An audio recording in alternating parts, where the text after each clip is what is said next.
Saudara-saudara yang dikasihi Tuhan, kata challenge dalam bahasa Inggris berarti tantangan. Akhir-akhir ini istilah challenge menjadi terkenal karena menunjuk pada tantangan untuk melakukan aktivitas kreatif terhadap suatu performa yang sedang menjadi trending topik. Misalnya, Jemima Challenge yang menirukan gaya menyanyi seorang kontestan bakat yang melakukan improvisasi terhadap lagu aslinya. Yang ikut challenge tidak hanya artis, tapi orang-orang biasa juga. Tidak hanya menirukan menyanyian, tapi ada pula yang melakukan lip sync atau tarian. Semuanya kreatif. Tantangan membuat orang menjadi kreatif. Bukankah ini juga baik dalam kehidupan nyata? Setiap tantangan membuat orang menjadi kreatif. Saudara-saudara yang dikasihi Tuhan, ada banyak tantangan dalam hidup kita. Ada tantangan yang berasal dari situasi hidup kita pada masa kini. Kita hidup pada era digital yang mengubah cara hidup kita, baik kegiatan sehari-hari yang dibantu oleh berbagai teknologi maupun cara kita berkomunikasi dan berelasi dengan orang lain. Kita harus menyesuaikan diri dengan perkembangan zaman pada era digital ini.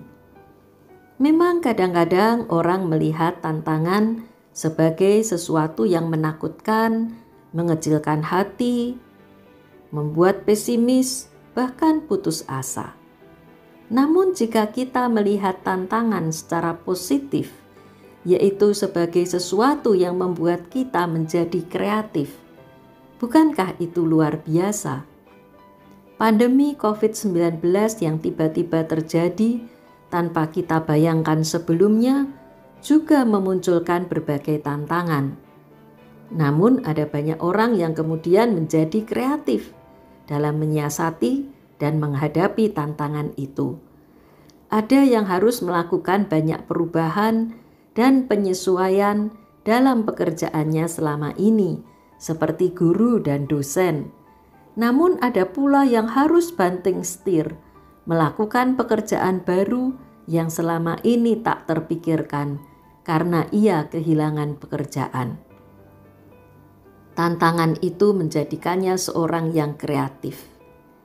Demikian pula banyak gereja yang menjadi kreatif pada masa pandemi ini dengan memanfaatkan berbagai sarana digital untuk mendukung persekutuan, kesaksian, dan pelayanan.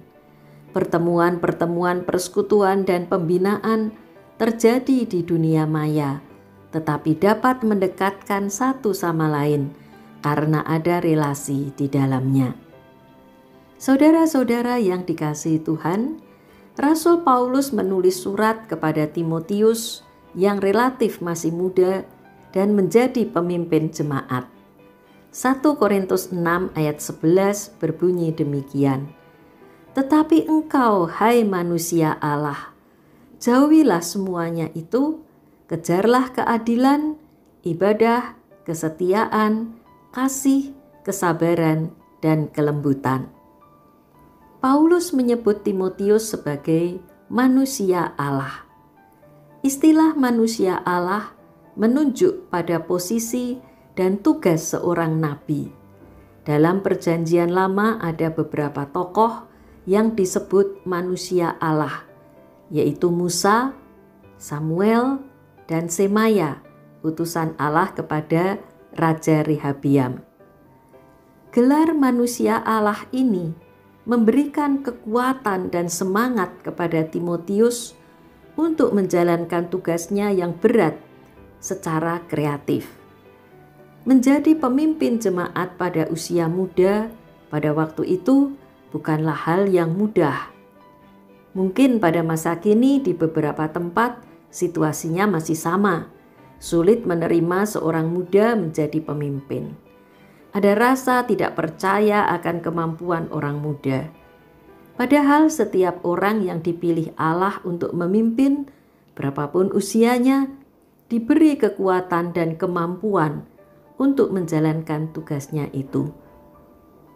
Timotius harus menjadi seorang pemimpin yang bijak dan tidak arogan atau sombong. Maka Paulus memberi nasihat agar Timotius mengejar keadilan, ibadah, kesetiaan, kasih, kesabaran, dan kelembutan. Keadilan atau kebenaran adalah orang yang menunaikan kewajibannya kepada Allah dan sesama.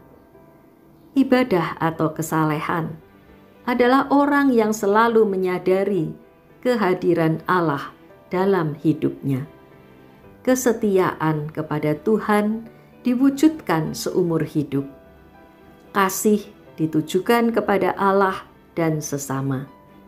Kesabaran atau ketabahan menunjukkan iman dan kesetiaan kepada Tuhan dalam penderitaan. Kelembutan menunjukkan sikap yang seimbang antara memperjuangkan keadilan dan mau memaafkan kesalahan orang.